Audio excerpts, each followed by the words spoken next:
Tapi gawat nih guys, gawat bener.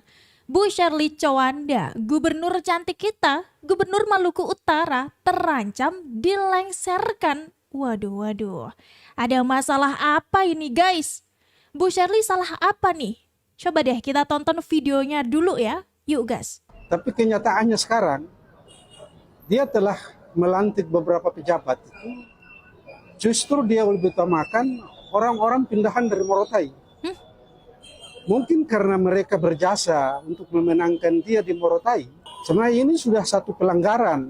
Mereka sudah melanggar ketentuan perundang-undangan menyangkut ASN. Kemudian dia menyuruh untuk pindah ke provinsi. Dan sekarang dia menempatkan mereka sebagai pejabat-pejabat di dinas, biro, dan lain-lainnya. Saya menagih janji itu, bahwa dia mengatakan bahwa akan membentuk sistem meritokrasi itu, ternyata dia bohong. Hah? Dia Apalagi? putar balik. Gubernur melakukan pembohongan terhadap rakyatnya. Dia bilang Gubernur Shirley melakukan pembohongan terhadap rakyatnya guys. Ini pembohongan apa nih maksudnya nih? Satu kebohongan yang paling nyata itu pada saat dia angkat Abjan Sofyan menjadi ketua tim percepatan pembangunan Maluku Utara. Bentar guys. Ini kayaknya orang-orang yang nggak dapat jatah jabatan nih kayaknya ya. Izin. Kemudian banyak sorotan dari masyarakat kepada dia bahwa Abjan itu ada latar belakangnya kurang bagus. Maka dia mengklarifikasi, katanya itu hoax. Ini pembohongan terhadap masyarakat. Berbohong, seorang pemimpin yang berbohong itu perbuatan yang tercela, bisa diberhentikan. DPRD Provinsi Maluku Utara harus berani mengambil langkah ini. Bahwa Gubernur Maluku Utara telah melakukan pembohongan publik. Ini adalah satu perbuatan tercela dan dia bisa diimpeach. Nih gimana nih maksudnya guys? Maksudnya bapak ini tuh gimana ya? Abdurrahim Fabanyo ini maksudnya dia ngomporin DPRD Maluku Utara untuk melengsarkan Bu Shirley. Begitu apa gimana guys? Wah kacau nih. Tangkap Ibu Shirley. Ibu Shirley, Gubernur Maluku Utara wajib ditangkap. Saya berharap seluruh masyarakat Indonesia Timur maupun Indonesia, seluruh Indonesia ya, Barat maupun Timur, kita bersatu tangkap Ibu Shirley, Gubernur Maluku Utara ya. Mari kita bawa datang di Jakarta, perhadapkan ke Pak Prabowo Subianto. Kita minta beliau jadi menteri lebih cocok. Lah bang, gua udah hampir emosi loh bang. Si abangnya bilang tangkap Bu Shirley, tangkap Bu Shirley. Ternyata begini, bagus. Menteri Pendidikan atau menteri yang urusannya pembangunan rumah-rumah tuh ya. Kalau gini nih, kalau begini nih kita setuju bang. Ya. Atau menteri yang urus jalan-jalan tuh. Kalau ia jadi menteri, pasti ia akan urus pendidikan lebih baik lagi daripada yang sekarang-sekarang yang rusak-rusak ini nih ya. Gaji saja, gaji guru P3 gaji guru rusak-rusak ya. Ya. Betul. Ibu kalau jadi menteri PUPR atau menteri pembangunan ya, yang infrastruktur, pasti Indonesia ini maju banget. Jadi mari kita semua tangkap Ibu Shirley, bawa datang ke Pak Prabowo, dan Pak Prabowo jadikan sebagai menteri. Ingat, menteri infrastruktur atau menteri pendidikan. Saya percaya kalau Ibu Shirley jadi menteri pendidikan, pendidikan Indonesia akan lebih bagus, akan lebih baik, akan lebih mantap, akan lebih maju. Jadi kita sepakat ya, tangkap Ibu Shirley, bawa ke Jakarta, bawa ke Presiden Prabowo Subianto untuk dijadikan sebagai menteri pendidikan maupun menteri infrastruktur. Salam hangat dari Frit Alorboy ya. Ini warga sana aja malah pengennya Bu Shirley nggak berhenti di gubernur aja, tapi bisa tuh naik ke nasional dan menjadi menterinya Pak Prabowo, jadi menteri infrastruktur atau menteri pendidikan. Gimana guys kalau menurut kalian ya? Ini pasti karena kinerjanya Bu Shirley emang bener nih. Coba tulis pendapat kalian di bawah guys. Saya kalau bertemu dengan orang-orang politik yang datang ke saya, rata-rata memang seperti Bang Akbar. Cuman saya bertanya, apa itu politik? Ada yang datang memberikan pendapat bahwa yang saya lakukan salah, begini salah, begitu salah. Bahwa ini politik, ibu tidak bisa seperti ini politik. Yes. Bertanya, apa itu politik? Apa itu politik, Bang Akbar? Politik adalah mengelola kepentingan. Dan pada bagian itu Anda betul. secara sadar. Makanya saya tanya tadi, kenapa Bagi Anda mau? saya politik itu mungkin politik menjadikan saya sebagai pemimpin gubernur. Mhm. Tapi bagi saya untuk ketika menjadi gubernur, otoritas yang saya miliki saat ini itu saya pinjam dari rakyat. Begini loh jawaban Bu Shelly aja tuh udah jelas banget. Beliau menjadi gubernur ini ya karena otoritas rakyat Maluku Utara, guys. Mana ada nih pemimpin daerah lain yang seperti ini? Jadikan saya gubernur itu adalah rakyat. Hmm. Jadi yang harus saya layani itu adalah rakyat. Keberhasilan saya itu ditentukan ketika harapan mereka itu bisa saya realisasikan menjadi kenyataan. I know it sounds cliche, but kemudian dasar dari semua ini adalah rakyat. Saya ada di sini karena saya diperjuangkan oleh mereka tanggal 27 November ketika dicoblos. Dan ketika saya dilantik, tugas saya memperjuangkan harapan yang mereka titipkan ke saya. Tuh. Bahwa kemudian politik itu adalah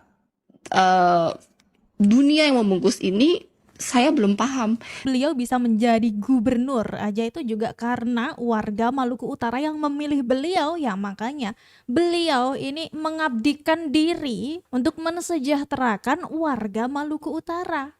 Buat kalian-kalian nih yang nggak suka, yang suka nyinyir apalagi sampai melengsarkan, emangnya rakyat Maluku Utara ridho? Gubernur Maluku Utara, Shirley Laos, kembali menunjukkan kepedulian nyata kepada masyarakat.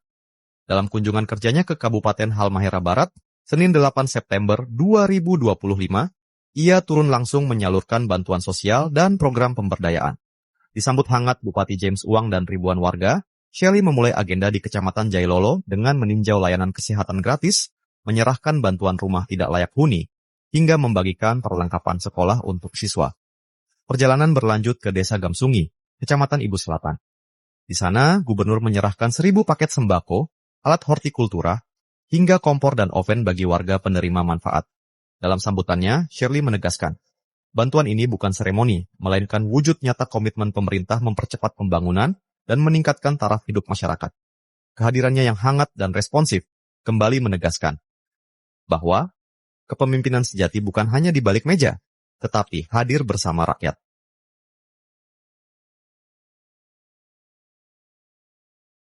Kalau ke ibu kota, ke Jakarta, sekarang mereka tahu tidak Maluku Utara? Dulu kalau bilang dari Maluku Utara, mereka tanya, oh Maluku, betul tidak? Kalau sekarang ke Maluku Utara, katanya anaknya siapa? Senang tidak? Bangga tidak? Saya di sini adalah wujud, bentuk nyata, bahwa mimpi itu bisa menjadi kenyataan. Bahwa tidak ada yang tidak mungkin dalam hidup ini. Bahwa dari sebuah mimpi putra terbaik Maluku Utara yang bernama Benny Laos, yang begitu mencintai Maluku Utara, begitu sayang dengan Maluku Utara, mimpinya ditaruh di hati saya. Saya melanjutkan mimpi seorang Benny Laos. Tetapi kemudian malam ini, saya memegang tangan semua yang ada di sini, seluruh masyarakat Maluku Utara, bersama-sama mewujudkan mimpi Maluku Utara. Dan jangan terlalu dengar apa kata orang, fokus ke diri. Saya suka dibilang, ibu-ibu udah baca berita ini, dia pada suka kirim kan kalau orang ada yang ngomong negatif tentang saya. Nggak peduli. Yang penting saya perform. Saya ingin laporan yang jelas, yang tegas, yang paling penting tuntas 100% tanpa cacat aturan dan tanpa masalah hukum. Saya dan Pak Wakil Gubernur tidak datang untuk memperkaya diri, kami hadir untuk mengabdi. Oleh karenanya, kami akan berdiri di garda terdepan, memberi teladan dalam memberantas korupsi, kolusi, dan nepotisme di pemerintahan yang kami pimpin. Saya tidak akan ragu menindak siapapun yang menyalahgunakan jabatan dan merugikan rakyat.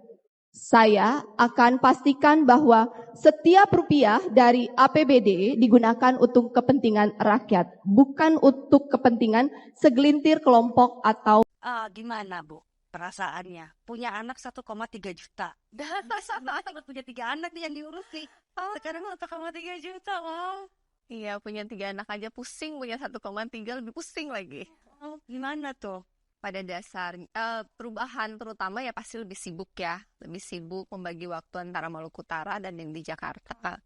Kemudian bagaimana ya sepertinya seorang ibu pada dasarnya kan seperti saya mengurus 3 anak dan 1,3 juta anak, kebutuhan dasarnya pendidikan, kesehatan, rumah, gimana bisa menghasilkan ekonomi, pekerjaannya, itu hal-hal dasar yang saat ini kita lagi fokus benerin dulu.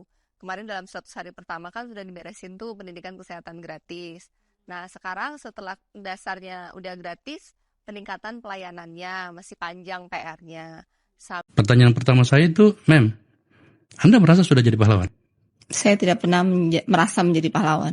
Pahlawan di hati banyak orang, termasuk di masyarakat Maluku Utara yang saya paling suka ke sana itu. Saya juga tidak merasa bahwa mereka melihat saya sebagai pahlawan. Oke. Karena belum ada prestasi, output yang sustainable yang saya lakukan.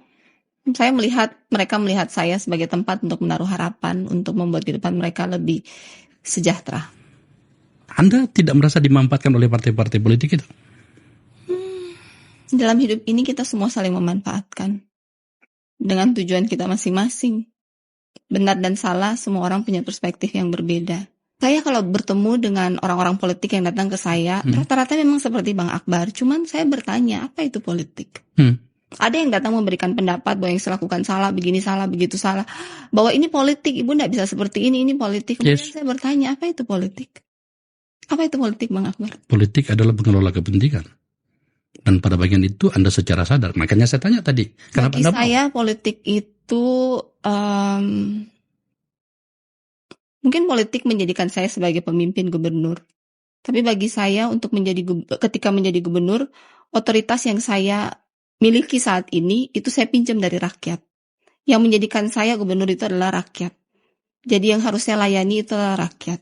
Keberhasilan saya itu ditentukan ketika harapan mereka itu bisa saya realisasikan menjadi kenyataan. I know it sounds cliche, but kemudian dasar dari semua ini adalah rakyat. Saya ada di sini karena saya diperjuangkan oleh mereka tanggal 27 November ketika dicoblos. Dan ketika saya dilantik, tugas saya memperjuangkan harapan yang mereka titipkan ke saya. Bahwa kemudian politik itu adalah dunia yang membungkus ini, saya belum paham. Tapi yang saya tahu ketika saya deliver janji saya, ketika saya mensejahterakan mereka, ketika rumah mereka saya renov, ketika pendidikan dan kesehatan saya gratiskan dengan kualitas yang baik, ketika mereka sakit saya sembuhkan, ketika mereka meninggal saya kirim, saya kasih uang duka, saya kirim keluarga mereka yang meninggal, jenazahnya saya atur, ketika saya memanusiakan mereka, maka otoritas yang mereka titipkan ke saya manfaatkan. Dari beberapa kabupaten yang sudah Ibu kunjungi, bagaimana Ibu melihat demokrasi di sana dari masyarakatnya ketika melihat Ibu turun langsung, kondisi mereka seperti apa? Bagaimana pesan-pesan demokrasi yang ingin disampaikan di sana setiap kabupaten kota? Demokrasi itu tidak terlihat ya, jadi tidak bisa dilihat. Yang kedua, mereka menyambut saya dengan baik, tetap antusias seperti waktu pilkada. Dan turun di lapangan, saat ini saya turun di lapangan sebenarnya hanya untuk mendeliver janji-janji politik saya, karena janjinya adalah renovasi rumah. Saya biasanya turun ke daerah untuk memastikan rumah yang mendapat bantuan renov rumah tidak layak huni itu memang pantas. Kemudian sambungan listrik ke rumah, ibu-ibu yang butuh modal, dan saya melihat langsung belanja masalah, jalan jembatan yang memang harus segera karena fiskalnya pas-pasan, jadi kan harus ada skala prioritas, sehingga biasanya saya turun ke lapangan dan melihat dan menilai langsung mana yang paling penting, mendengar langsung keluhan mereka secara lebih detail. Apa sih demokrasi itu? Demokrasi itu kan sebenarnya suara rakyat yang dititipkan ke satu orang, mewakili mereka, mengatur mereka, mensejahterakan mereka. Dalam hal ini, kebetulan karena saya dipilih oleh mayoritas, saya dititipkan APBD yang menjadi hak mereka, dipakai dengan sebaik-baiknya, sehingga mereka sejahtera. Jadi kan sebenarnya saya mewakili mereka, mengadministrasikan keadilan. Saat ini Maluku Utara itu ibu kota tapi masih kelurahan. Alasan administrasi. Tidak ada airport di sana. Sepi. Harapannya dalam 5 tahun ini ibu kotanya bisa benar-benar diaktifkan menjadi ibu kota yang sebenarnya. Harapannya ada airport, ada dermaga, ada aktivitas ekonomi di situ. Saya target kita bilangnya Transcaraha, jadi targetnya mudah-mudahan mulai tahun depan. Saat ini dari Sofifi ibu kota, kalau ke Halmahera Timur itu tempat ekosistem baterai yang kemarin diresmikan oleh Pak Presiden via Zoom. Saat ini tuh 6 jam kalau lewat darat. Halmahera Timur. Kita tuh ada jalan pintas yang bisa kita bikin cuma jadi 1,5 jam. Dan kemudian ke Halmahera Tengah. Halmahera Tengah itu tempatnya IWIP, Wedabai. Di situ ada 90.000 pegawai. Kawasan industri di situ. Saat ini 3,5 jam perjalanan. Rencana dengan jalan pintas ini bisa 1 sampai 1,5 jam. Jika itu bisa saya implementasikan, tentu minta dukungan juga dengan APBN, maka Sofifi ini ibu kotanya akan ramai karena pembangunannya tidak harus di masing-masing kabupaten. Kita bisa membangun hal-hal yang bisa di-sharing itu di Sofifi, seperti airport, seperti dermaga, hotel, dan pertumbuhan ekonomi, perumahan, semuanya bisa. Ya harapannya setelah 5 tahun selesai, Sofifi bisa menjadi ibu kota yang jar ketertinggalannya. Iya. Dan saya selalu bilang ketika saya bisa, semua orang juga bisa. Karena saya hanya seorang ibu rumah tangga. Jangan nanti ibu dipanggil ibu Aing. Oke. Masih suka terkenang mungkin mimpi ketemu Pak Beni? Saya jarang mimpi. Saya juga ketika ada yang telepon bilang kami mimpi bapak, saya juga jarang mimpi. Tapi ada koneksi gitu Bu? Ya saya merasa dia selalu melihat, mengawasi saya dan ya saya merasa ini salah satu cara untuk saya terus bisa terkoneksi dengan almarhum. Karena ketika hidup pun beliau kan workaholic ya. Jadi satu-satunya cara untuk terkoneksi dengan almarhum itu juga dengan berbicara tentang pekerjaan atau pemerintahan. Tidak pernah juga kita berbicara hal-hal receh itu saya pun tidak ditanggapin. Jadi ya ini bentuk saya tetap terkoneksi dengan almarhum. What do you learn from him? Apa yang Ibu pelajarin dari Pak Beni? Bahwa ketulusan dalam hati yang menentukan masa depan kita. Keikhlasan kita yang menentukan masa depan kita. Dan itu yang saya rasakan dalam proses 4 bulan ini. Ketika saya ikhlas menjalani takdir ini, ketika saya menjaga hati saya bersih, tidak ada dendam. Banyaklah orang yang ngomong negatif tentang saya, menghina saya, mengfitnah saya, itu saya tidak izinkan masuk ke pikiran saya. Apapun saya terima, saya ikhlaskan. Ada saja orang-orang baik yang dikirim membantu saya. Ada saja hikmat yang Tuhan taruh di pikiran saya yang kemudian menjadikan hari ini. Bang Helmi, jangan pikir semua yang saya ucapkan ini saya sudah tahu sebelumnya. Saya tidak tahu. Semua yang saya omongan dan saya lakukan ini berjalan dengan waktu. Baru saya tahu dan saya lakukan. Saya ngeflow. Karena saya percaya ketika saya menolak takdir ini, hidupnya agak sedikit berat.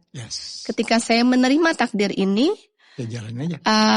Saya sering berdoa ke Tuhan, Tuhan ini bukan takdir yang saya minta. Tapi saya menerima takdir ini, maka Engkau yang siapkan. Setuju Bu, tadi saya mau ngasih tahu Ibu, pokoknya banyak orang ngomongin, gak saya pikirin. Itu kayak kapal itu tenggelam karena membiarkan air masuk ke dalam kapalnya. Ya kalau kita larang itu, kita cegah masukin itu kotak, ya udah. Yang penting Ibu melakukan yang terbaik. Pertanyaan terakhir agak gosip dikit. Ibu punya komentar tentang KDN? Komentarnya. Saya dengan pertemuan singkat kemarin akrab sekali loh Bu, terlihat. Ya karena Kang Dedinya juga sangat bersahabat, sangat friendly. Oh dia bersahabat dengan siapapun Bu? Iya bersahabat dengan siapapun, sangat humble dan apa adanya. Jadi ada beberapa hal yang saya berkonsultasi, nanya gimana gini ya beliau intinya ya pokoknya kita melakukan hal yang benar. Biarkan masyarakat yang ada ekspektasi tertentu biarin ya. Karena kita ada untuk masyarakat. Ya. Selama program kita untuk pro masyarakat, gas. Hajar, gaspol. Thank you Bu Syari. Terima kasih Bang Sukses Helmi. terus. Sukses juga. Ya, God bless you. God Ya, bless you selamat too.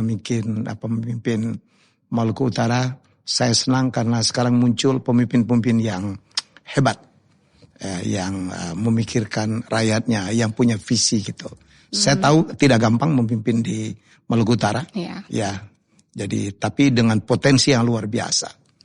Ada nikel situ, ada kelapa, ada perikan, ada pariwisata, ada sejarah yang demikian panjang ya. Ya. Karena saya tahu Tanah Tidore itu tidak pernah dijajah ya Bu ya. Enggak. Maluku Utara tidak pernah dijajah. Ya. Jadi itu satu bekal. Ibu lihat negara yang hebat sekarang semua punya sejarah panjang. Look at China. Ya, look at Jepang. Panjang sejarahnya. Mesir belum terlalu bergolak. Jadi mestinya ini sesuatu yang modal yang luar biasa. Ya. Kami dan teman-teman dari Jakarta more than happy untuk membantu Ibu. Ya, terima kasih. Thank you. Kami tunggu di Maluku Utara berkunjung. Pastilah. Saya tahu buah kenarinya enak banget. Iya. Ya. Jadi kita akan jumpa lagi dengan tamu hebat. Saya nggak tahu apakah saya akan dapat lagi perempuan yang lebih cantik dan lebih pintar dari ini. Berat banget. Bye-bye. Thank you, Bu. Kepada Provinsi Maluku Utara, karena ini bukan sesuatu yang mudah. Tadi saya sampaikan ada 800 sekian pulau se-Provinsi Maluku Utara. Jarak antara satu pulau ke ibu kota pemerintahan begitu jauh. Ada yang 9, ada yang 12 jam harus naik kendaraan laut kemudian tiba di ibu kota itu. Karena itu akibat keberhasilan 100% pembentukan pos bantuan hukum, saya mengajak kepada Ibu Gubernur Provinsi Maluku Utara menjadi orang pertama yang akan kami angkat menjadi Duta Pos Bantuan Hukum Kementerian Hukum. Semoga Ibu berkenan dan bisa menginspirasi bagi daerah-daerah yang lain. Ini bukan karena sesuatu hal yang personal, tidak. Ini bukan pekerjaan yang mudah. Bapak Ibu bayangkan, dari 38 provinsi, saat ini baru 10 provinsi di seluruh Indonesia yang sudah 100%. Tapi di Indonesia Timur, Provinsi Maluku Utara lah yang pertama kalinya mendapat 100%. Ya. Terbaik 3 tingkat kabupaten mendapatkan apresiasi pemerintah daerah dari Kementerian Dalam Negeri sebesar 1 miliar rupiah.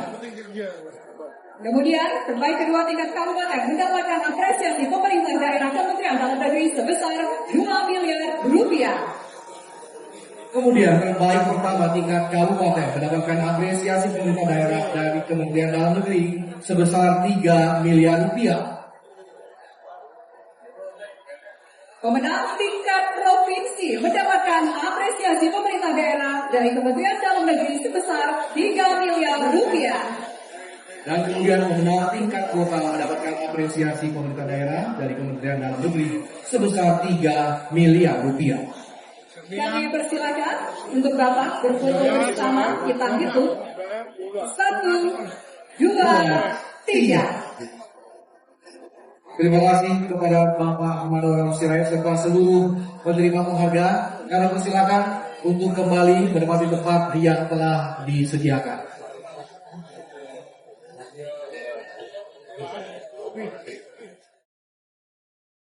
Berapa? 10 tahun?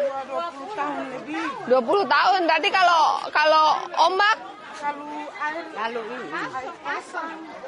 air mana sabu rumah yang paling ujung, paling depan. Oh ini ikan ini ya, yang lagi musim ya. Ngafi, ini Bapak suka makan ikan ini. Setiap hari kalian harus lewat gini.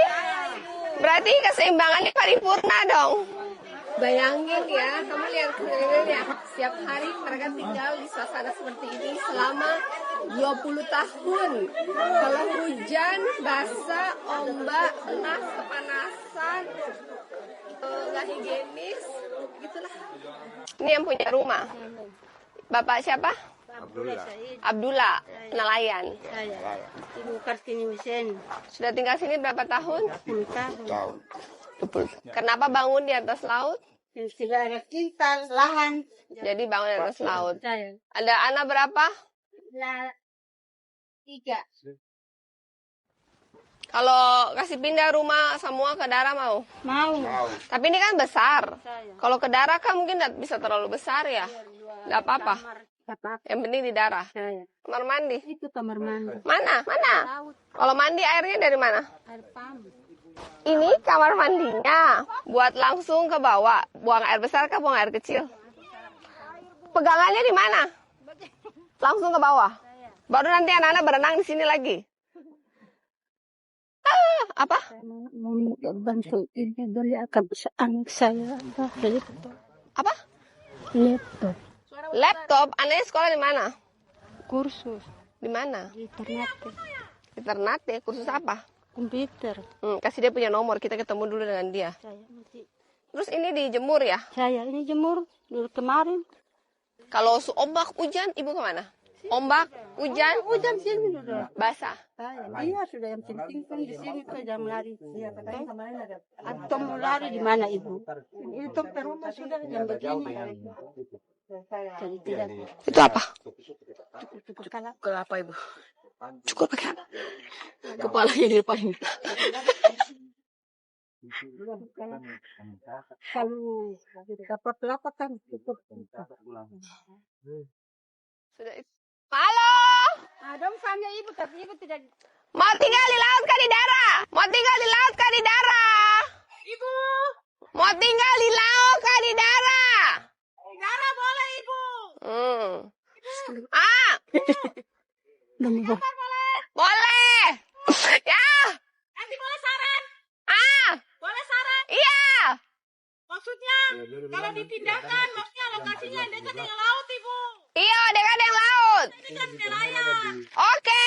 Ibu kalau macam Ya Tuhan. kan di tanah daratan terus dengan ini apa? Perahu. Ada pelabuhan. Tiba-tiba. Terus perahunya tenggelam bagaimana? Kita ada pelabuhan. Aja perahunya sudah tenggelam. Bagaimana? Nanti tolong makasih Dara. Jauh ini. Reda, ambil nomor anaknya. Anaknya di Ternate. Kalau di sini dibikinkan kawasan perikanan berbasis wisata bisa ibu. Cari lahan. Prosesnya banyak ya? Produksinya banyak ya? Yang lalu kalau tidak bermasalah ini kan sudah relokasi masih di zaman almarhum itu. Tapi? Cuma karena itu lahan antara ini. Jadi lahan sudah beres belum? Berapa? Berapa luas? Ada sekitar 2 hektar mungkin. 2 hektar? Yang ada tersedia. Oh, 2 hektar berarti saya bisa masukin kampung nelayan merah putih sekalian di situ. Supaya mereka habis beli, mereka bisa situ, bisa jual di situ. Ada cold storage, ada pabrik es. Terus rumahnya dibangun situ sekalian bikin jetty biar tambatan perahu. Dorang katanya mesti lihat dong punya kapal. Kalau enggak dong bilang dong mau kapal, dong bangun lagi kapal langsung hilang. Ya, dekat pantai berarti. Serah terima aja. Serah terimanya bagaimana tuh adminnya atur. Serah terimanya ke warga kan? Jangan ke desa, nanti ganti kepala desa, dorang diusir lagi. Nanti kita langsung pecah-pecah langsung bagi PTSL sertifikat masing-masing untuk rumah. Tapi untuk fasumnya ya tetap milik desa. Ya, terus harus serah terima 1 hektar untuk area perikanan kasih ke kampung merah putih. Mengenai ini pemindahan kawasan kan nanti. Oh ya. Untuk yang kita perjuangkan. Oke, boleh. Oh, Edward sini. Dulu di Morotai juga ada kayak gini, terus tapi relokasi ke darat. Ini waktu hujan, kita di lingkungan tenggelam. Di mana? RT 6. Bukan di sini? Bukan. Lain lagi? Ini drainase pakai dana desa. Iya, makanya itu. Bapak kepala desanya ya? Bikin drainase dong. Ini kepala desa. Modal jual beli. Jual apa dulu? Jalan keliling. Hah? Iya, direkap. Ibu P3A mana? Nah itu, rekap di Ibu P3A. Sudah diinventaris belum? Nanti aja sudah inventaris dulu. Inventaris yang memang sudah ada bisnisnya jelas. Halo Ibu, Ibu cantik. Ibu cantik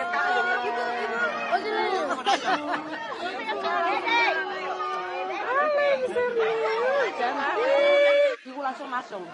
Ibu punya rumah? Saya, mama saya. Oh. Kamar mandinya mana? Kamar mandi masih layak sekali, kasihan itu. Mana? Itu. Oh, oke. Iya. Halo. Oh, semua kerja ikan Nafi.